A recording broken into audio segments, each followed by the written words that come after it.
Family, it's your favorite queer radio personality, Anna DeShawn, with another exclusive interview for the QueerNews podcast, only on E3 Radio, your number one stop for queer news done right.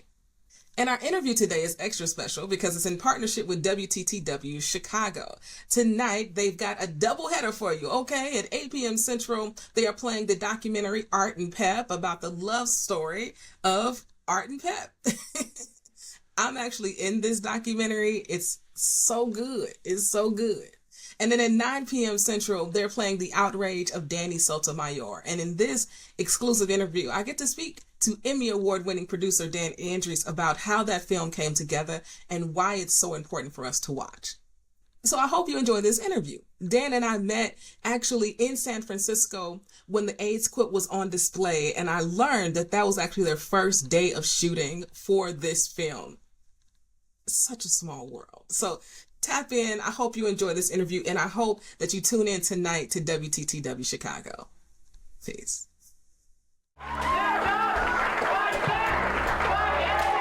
An epidemic was raging. They're dying, dropping like flies all around us. No one in the nation's capital gave a damn. And one man was on a mission to fight hatred and indifference.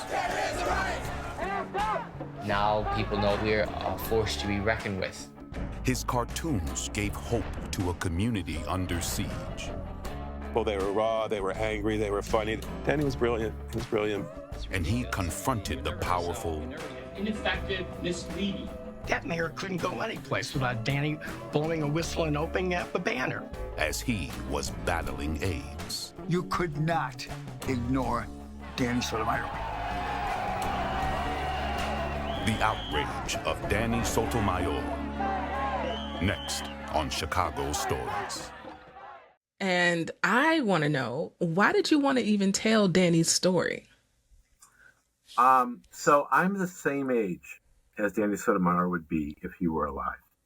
I consider Danny like a contemporary Chicagoan. I know the place, the world that he grew up in from my own experience. But I left Chicago to go to New York City in 1981. And the entire world of what happened in Chicago with AIDS, I didn't know a thing about until I returned in the mid-90s. So I had the experience of seeing ACT UP New York, close down streets, make noise, make changes, and to see also the decimation of the AIDS, the impact of AIDS in New York, which was terrible. And many of my friends did die. And those are losses that I still think about a lot. In 2007 and 2008, I had this opportunity to be the co-producer and co-writer of Out and Proud in Chicago with Alex Sillett, who was open lesbian, married lesbian mom at the time. And we did this together. I felt very honored to be able to do that and with her. And in the process of that, I discovered the story of Danny Sotomayor, mostly through a film called Short Fuse, made in 1990 by Rick DeLopp and Sandra Quinn here in Chicago. But I learned about Danny, and then I found footage of him screaming at the mayor, footage of him given to me by somebody on the inside of the very first Gay and Lesbian Hall of Fame ceremony, where Danny is in the back yelling, "Give the awards back, give the awards back." And I was like, who is this person who, with such incredible passion and courage, and just to see, Chicago's ACT UP people lay down in the street and get a chalk marker, around them to show where the bodies had fallen, as in grabbed by the cops, and I was totally mesmerized, and his story just captivated me, and I thought, this is a guy who is was very creative, actor, cartoonist, probably a very bad waiter, but a waiter. One person, gets AIDS, goes to see the quilt, and it changes Danny's headspace. It totally changes it, and he becomes this person on a mission. And he finds his meaning when he goes to see the quilt in Washington D.C. He discovers ACT UP. He joins this big demonstration they're having out in Maryland, and gets arrested and the whole thing. And he comes back to Chicago and says, "We have to start an ACT UP chapter here." And he connects with activists who are already doing some work here. And then he just lives it out until the last days. And, I like to think he doesn't really die. I mean, we all know that people live past death because of how we carry them and what they've managed to bring to others. And Danny did both. He's carried in so many hearts. And he changed, how AIDS was funded in Chicago. And you can see markers to him on Halstead Street. And, his quilt panel is still brought out to the center and put up on display every year, thanks to the work of Laurie Cannon. And if ever there's a display laid out, the quilt that is done by the people who manage the quilt, then Danny's usually there. So, I just thought this is an incredible story of an amazing person, and I wish I knew him. So it's a reflection of the loss too. That part, and I really love what you said, that he's not really gone, just because his work lives on in so many people. And in so many people's reality. And he lives because of the stories that are told. As someone who didn't live through that time, who can only take what stories are provided and listening to people who did survive it, only thing I can correlate it to is what I felt during COVID, where you just felt like there was no information. You didn't know where to turn. You didn't know where to go. So much depression, so much anxiety, but times that by probably 50 or 100. And that is what was happening in the 80s. And no one wanted to care for them. And nobody wanted to bury them. And nobody, so many people didn't want to speak of them and love on them. And Danny's passion was just, it's like it came from like the depths of his soul somewhere. What was something that surprised you most as you learned more about Danny, learned more about his journey? What was one thing that was like, really? He did that? Really?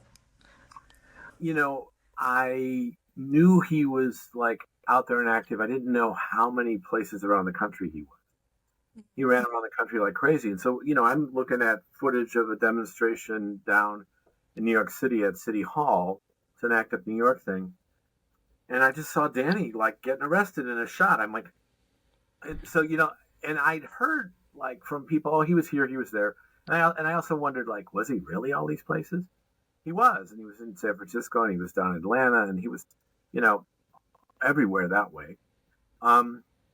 I'd also say that, the story of his cartooning, he pissed off every publisher he worked with. And finally, toward the end, the last publisher was Tracy Baim, who said, "You don't worry, you can't piss me off. So, we'll just publish whatever you do."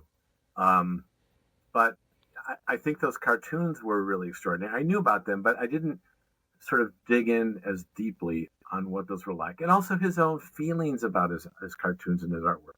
This stuff was always, it's deadline driven, it's journalistic. So Danny was Danny. So they were done, minutes before they were handed to the publisher. Sometimes he didn't know what they were going to be, according to inside folks, until a day before, and he'd grab the newspaper and start hanging with friends and talking and trying to figure things out.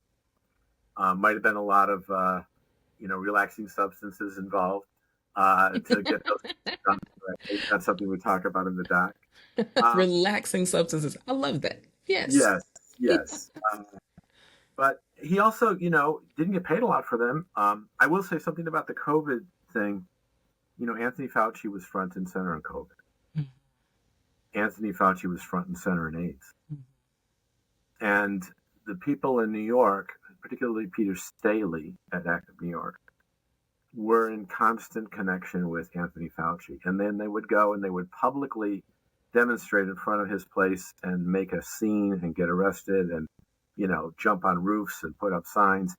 And then as they were being dragged down the hall by the cops, Anthony would come down and say, "So, Peter, am I going to see you for dinner on Wednesday?" Yes. And the cops are like, so, this kind of dynamic of what ACT UP was about, Anthony was very much in it and trying to get him to understand what the gravity of what had to be done was. So it's a similar story. We didn't get into Fauci. I tried to reach out to him and connect with him and see if we can get an interview. And, we only got so far on that. But, And I think that parallel is so important too. And I also think I love that story because I don't think people give activists enough credit for how they disrupt and how that pushes people to move.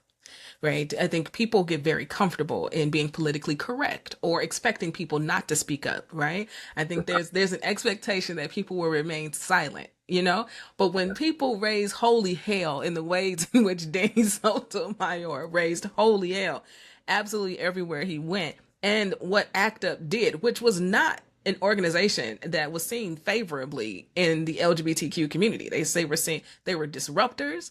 They could care less about whatever people thought they ought to be doing. They were like, there's no time for that. And I don't think people give activists enough credit in how they push the envelope, because it is only in the times when things get loud, oftentimes when power decides to shift or when power decides to listen.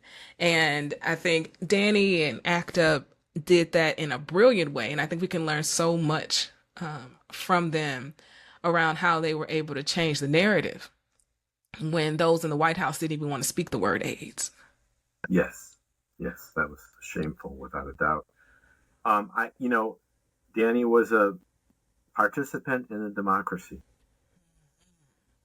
This is one of the things we get to do in this country, is what ACT UP did. And I kind of wish this film would be shown to, 8th graders and freshmen in high school as like a civics lesson. An example of how you can be part of what we're doing here. Yeah, you can vote. You can lobby. Yeah, you can organize local campaigns, etc. But you can also make noise. And if you aren't inside the Hall of Money and Power, it doesn't mean you can't have an impact on them. And the most powerful ones are stories that are focused in on an individual, where you can see how somebody lives their life, the choices they make, and what they do. And in this story, you have somebody who's facing what he knows is a very clear dead end. He's in touch with his mortality. He knows it's coming. He knows the graveyard is not far off. When? Mm-hmm. But it ain't far off. And, I think Martin Luther King said something along the lines of, when you have nothing to lose, that's when you can do everything. Mm-hmm. And King was a man who, lived with the looming reality of the end of his life constantly. It's walking through that. And Danny is one of those stories that walks through that. He's also a story about, how to make political change. He's a story about friendship and connection. He's a story about, how you you make your friends your tribe, so to speak, and make some stuff happen. I just think it's inspiring and it's moving. And I think it's a story that anybody could find some connection to. Absolutely. It's so good. It is so good. Like, I want y'all to tap in. Okay. So it's going to air live on Friday, June 28th. And I'm checking the date because I think I'm right. June 28th at 9 p.m. But before then, at 8 p.m. is another wonderful documentary called Art and Pep, which documents the love story of Art and Pep, who are the owners of Sidetrack, which is one of the largest gay bars in the city. And it goes through their life and how they fell in love and their activism and how this bar has become an epicenter of all the things in the gay community on the north side of Chicago. And I actually happen to be in it, which is another reason for you to tap in. So on Friday night, as you are celebrating this Pride Week, tap into WTTW Chicago and just binge some beautiful queer content. Okay? Thank you so much, Dan, for joining me. Thank you. And I just want to say Art Johnston is big in the story of Danny Sotomayor. Art, was one of his supporters. He was part of the group that went out and demonstrated, and he helped fund ACT UP a lot. So Art Johnston is a huge part of both stories. Obviously, one's about him, but Danny shows up in Art and Pep as well. So, of course he does. Of course he does. And if y'all don't know Art Johnston, I ain't got time right now, but we'll talk about Art a whole nother time because he is an amazing human being. So, thanks again, Dan. Thank you so much, Emmy. Yeah.